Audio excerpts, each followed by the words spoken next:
Bem, galerinha do oitavo ano, beleza? Tranquilo? Então, espero que estejam todos bem, beleza? Eu vou iniciar hoje, galera, nessa aula da semana 8, falando um pouquinho sobre um camarada que eu particularmente gosto muito, que é um camarada chamado Napoleão Bonaparte. O Napoleão Bonaparte, ele foi responsável por inúmeros processos de mudança na França, né? Ele é um cara muito destemido, muito corajoso e muito inteligente, né? Mas talvez por duvidar muito da inteligência dos outros, né, e da capacidade da sua inteligência, ele acabou se dando mal. Eu preparei os slides aqui com vocês para a gente dar uma olhadinha e entender um pouco mais de quem foi esse camaradinha chamado Napoleão Bonaparte, né? Bom, inicialmente, a gente vai ter essa figura de Napoleão Bonaparte, né? Essa imagem, que é uma imagem sobre ele, sobre a esfinge, que ele chegou, inclusive, a dominar também o Egito, né? E Napoleão Bonaparte, quando ele chega no Egito, ele e os seus soldados, né, generais, eles acabam descobrindo uma pedra chamada de Pedra Roseta. Essa Pedra Roseta foi fundamental para descobrir muitas coisas sobre o Egito, né? E deu início a um tipo de estudo chamado egiptologia, e isso auxiliou muito as pessoas a descobrirem, por exemplo, questões dos faraós, como a sociedade egípcia se comportava, etc. e tal, né? Então, essa campanha de Napoleão ela foi bem legal. Por qual motivo? Acharam essa pedra escrita em 3 línguas, em demótico, em hieróglifo e em grego. Então, eles conseguiram traduzir tudo do egípcio para o grego, eles tinham conhecimento do grego, traduzido do grego para o francês, depois para o inglês e por aí vai. Essa pedra se encontra hoje, né, no museu em Londres, na Inglaterra. Essa aqui não é uma fotografia, lógico, é evidente, é uma imagem, chama óleo sobre tela, que é a técnica que é utilizada, no caso, de Napoleão olhando a esfinge de frente. A era napoleônica, ou como a gente chama, né, é de 1799, logo após o fim do processo da chamada Revolução Francesa, até 1815.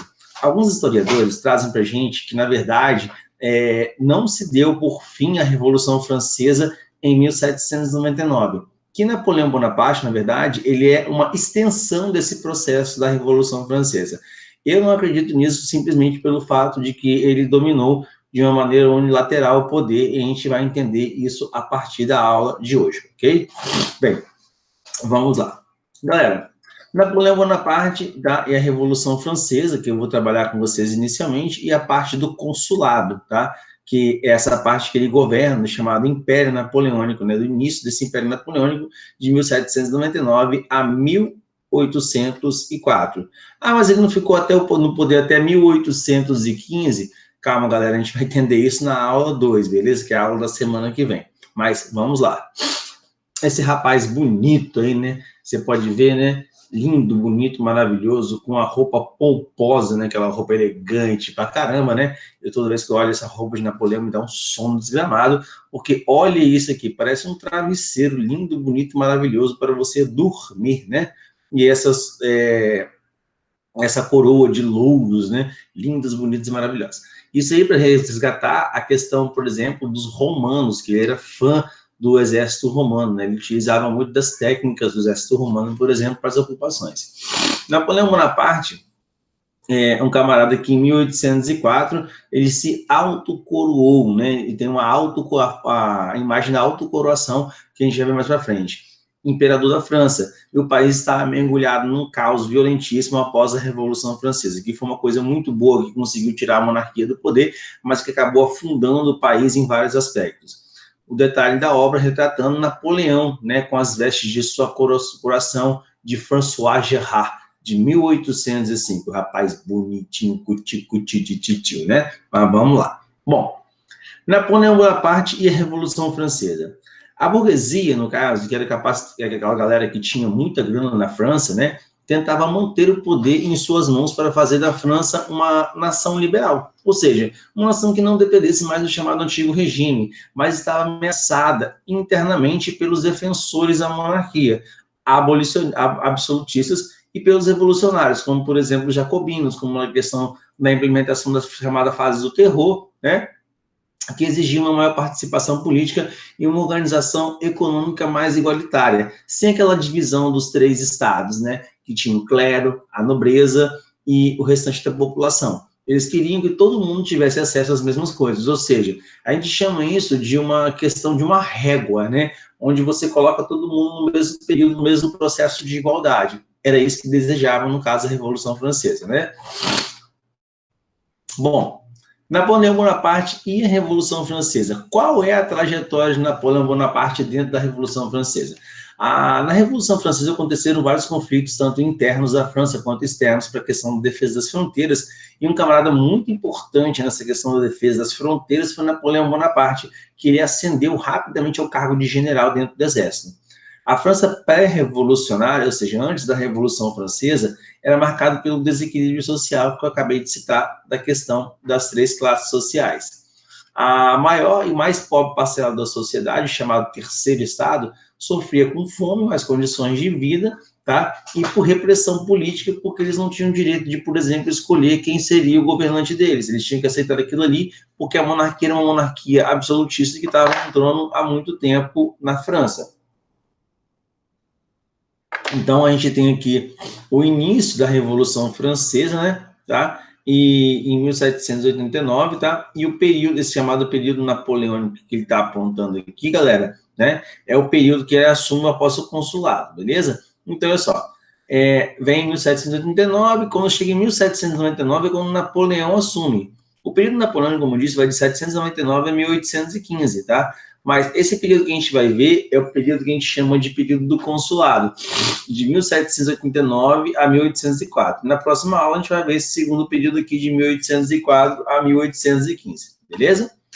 Bom, início da Revolução Francesa, 1789, tá? Quando se deu todo o processo de mudança, que o Terceiro Estado começou a querer meter o bedelho em cima da questão das taxas, financiamentos, impostos, e da questão da opressão que sofria, da fome que sofria há muito tempo, beleza? Em cima onde a monarquia e o clero deitavam e enrolavam em cima da população. Então, eles queriam uma mudança em relação a isso.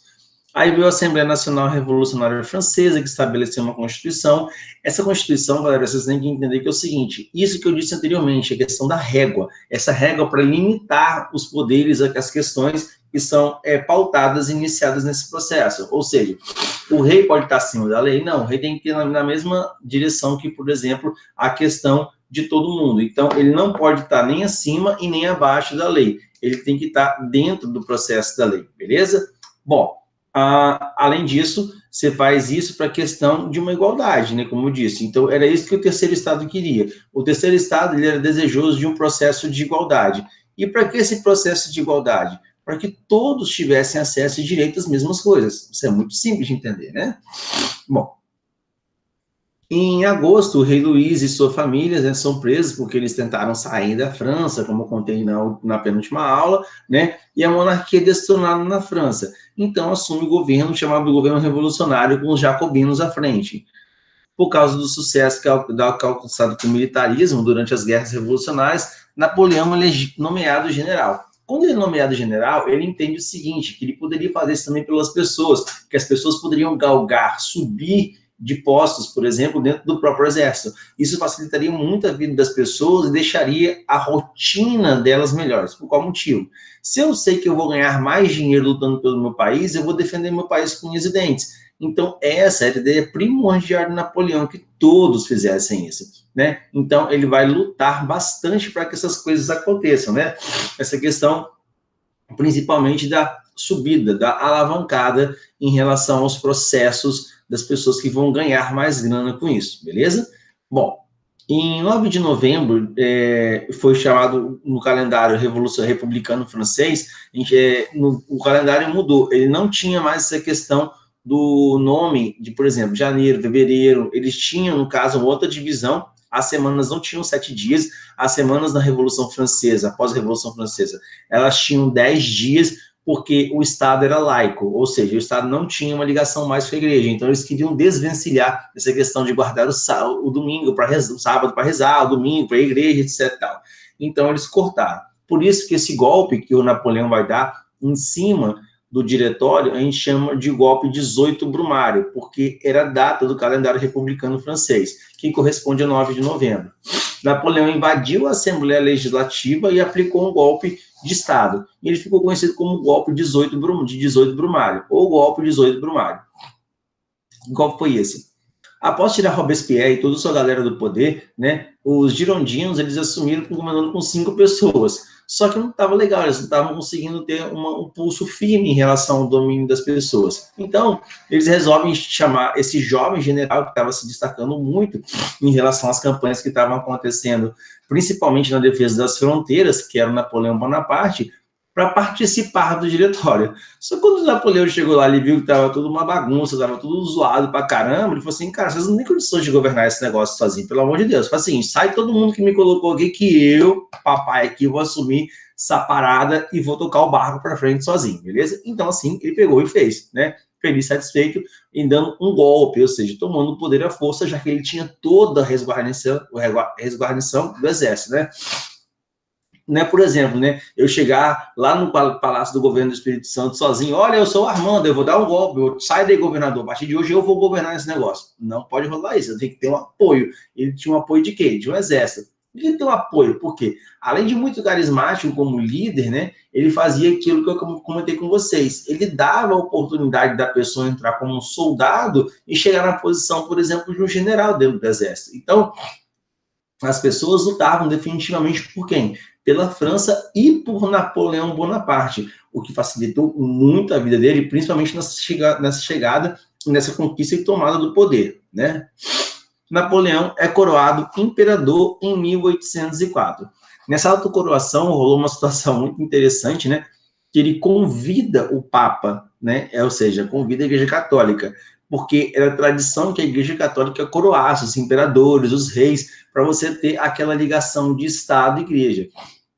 Só que ele quis mostrar que o poder dele era infinitamente maior do que o poder da igreja. O que ele faz? Ele faz a autocoroação. Ele pega a coroa, em vez do Papa dar a coroa para ele mesmo coloca a coroa na sua própria cabeça e dá as costas para a igreja. O que ele queria simbolizar com isso? Ele queria simbolizar com isso, galera, que o poder que ele, Napoleão, tinha era infinitamente maior que qualquer poder que a igreja pudesse sonhar em ter nesse plano terrestre. Ou seja, que se as pessoas quisessem alguma coisa, quisessem alguma colocação no processo dentro do governo francês, teriam que ter o quê? A bênção do senhor Napoleão Bonaparte, tá? Muito inteligente? Sim, bastante inteligente da parte dele essa ação que ele tomou, mas muito perigosa, principalmente caso ele viesse precisar de apoio futuro, como precisou e acabou não tendo da Igreja Católica, tá? Bom, preso pelos ingleses, ele é exilado na ilha de Santa Helena e Napoleão era afastado do governo francês em 1815, tá? Isso aí é um resumão daquilo que a gente vai ver sobre esse governo de Napoleão de 1799 a 1815. Tem um fato muito interessante para contar aqui para vocês, né? Ele conseguiu fugir da ilha de Santa Helena, né? A ilha de Santa Helena fica ali entre a França e a Itália, né? E quando ele consegue fugir dessa ilha, cara, ele saiu nadando, ele saiu no barquinho, pô, ele estava preso, como é que ele vai conseguir fugir de uma ilha, né? Alguns contos históricos, né, não se tem certeza disso, diz que Napoleão era tão inteligente a ponto de bancar, né? Ele tinha 10 ou 15 sósias. O que são sósias, galera?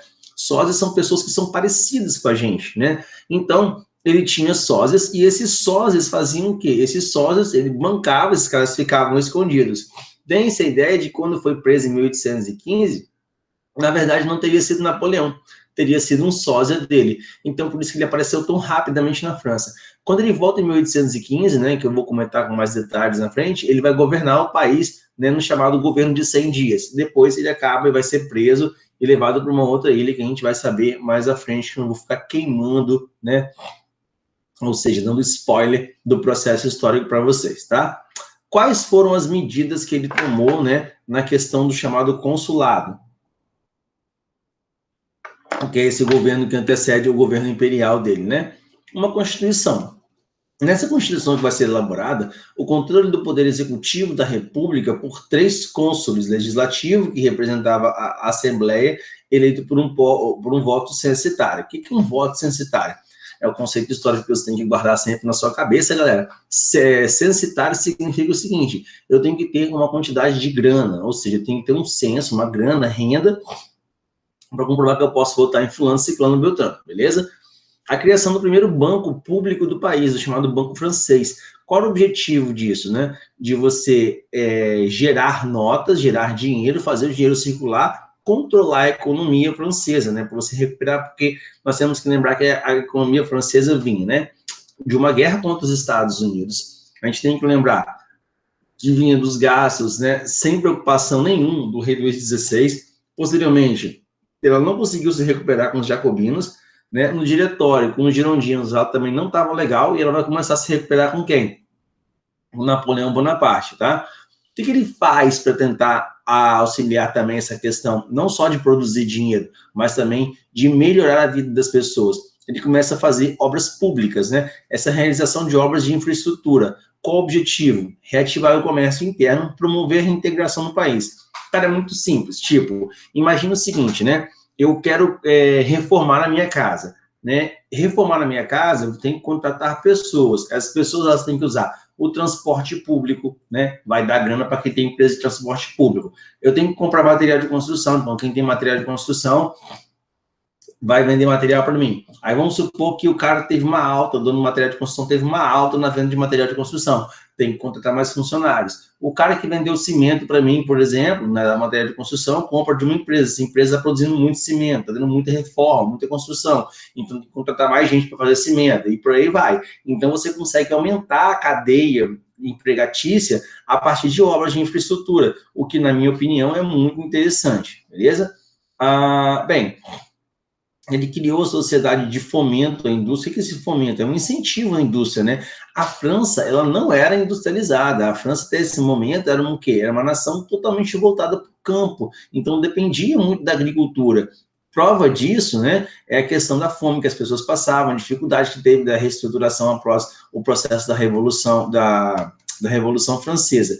Enquanto isso, a Inglaterra estava assim, ó, voando no processo de quê? Da Revolução Industrial, porque a Inglaterra é o berço da Revolução Industrial. Então, Napoleão começa a enxergar a Inglaterra, né, inicialmente, como um grande alvo, ou seja, um grande objetivo a ser atingido pela França para a questão de grana. Era muito simples, né? Quem colocou Napoleão no poder é a burguesia. Ele ia querer agradar quem? A burguesia, que consequentemente ia agradar quem? A população, com a questão principalmente da geração de empregos. Então, a lógica dele era tranquila, né? Uma lógica, tipo assim, certeira para ele se dar bem, principalmente incentivando a questão das obras públicas, incentivando a indústria e por aí vai.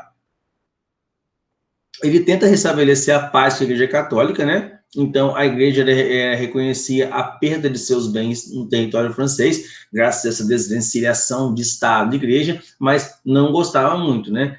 Ele criou um código civil, chamado de Código Civil Napoleônico. Esse Código Civil, ele serviu, né, de uma maneira, tipo assim, como se fosse uma constituição, para que as pessoas pudessem entender da questão das leis, né, para serem julgadas, etc e tal. E interrompeu as chamadas guerras no exterior, porque ele falou assim, cara, eu cansei disso nesse momento, tá? A gente está falando de 1799 a 1804. Então, ele dá uma pausa nesse processo das guerras, que ele voltaria bem mais tarde, né, com esse processo, aonde ele daria continuidade a todas as questões para ele tentar se dar bem.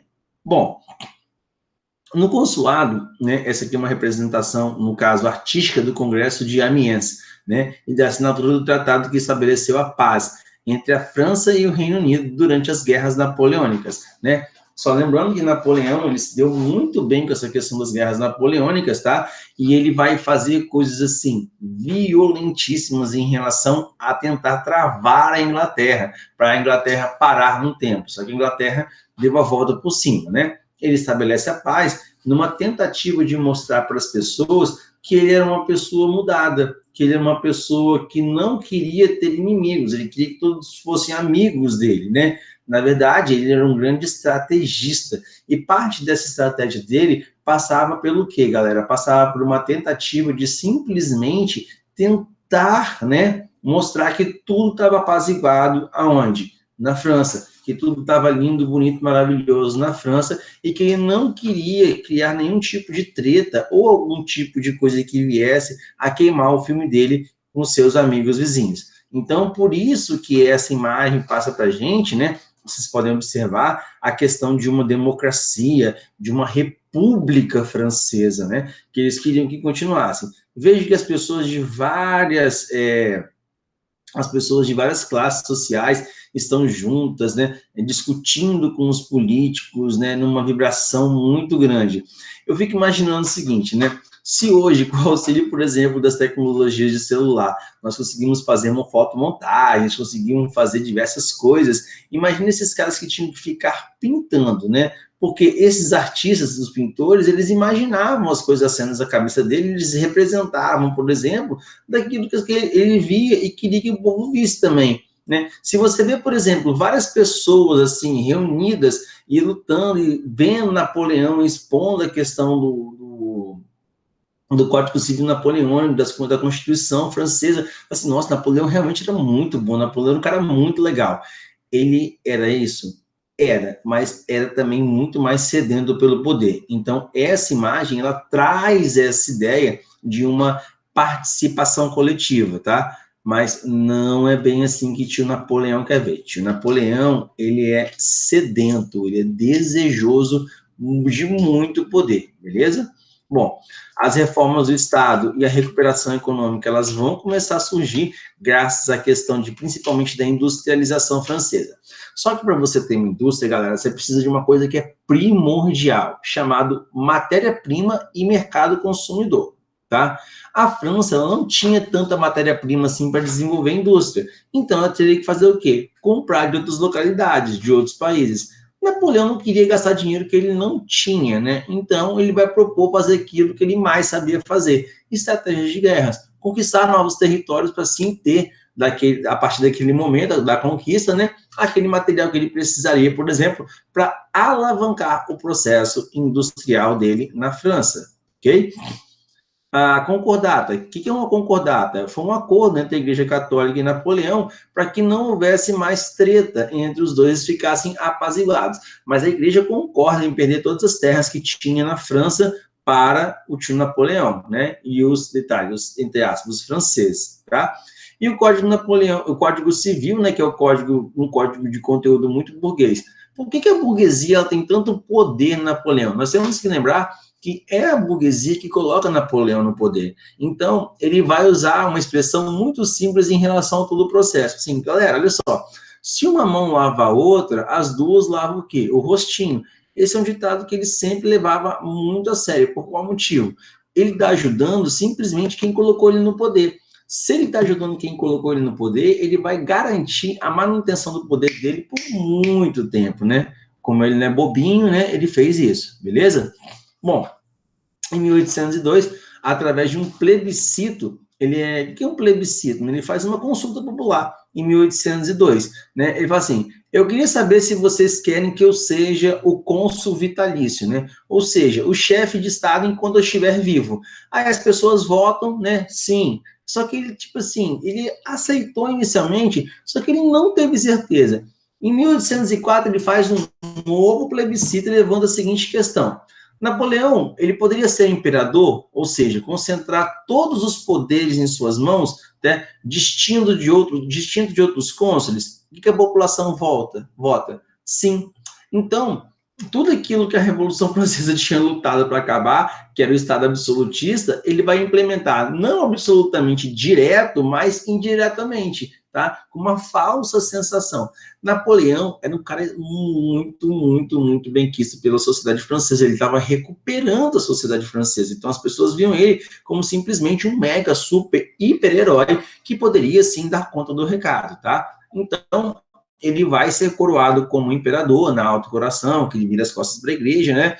Ele vai subir ao trono de Luís XVI e vai se autoproclamar o imperador francês. Sim, aí você vai ver aquela primeira imagem lá de quem começou, né, da fotinha dele, bonita, linda, maravilhosa, com aquela roupinha de travesseiro que dá vontade de dormir, né, ele assume daquela maneirinha linda e bonitamente, né, a França, ok?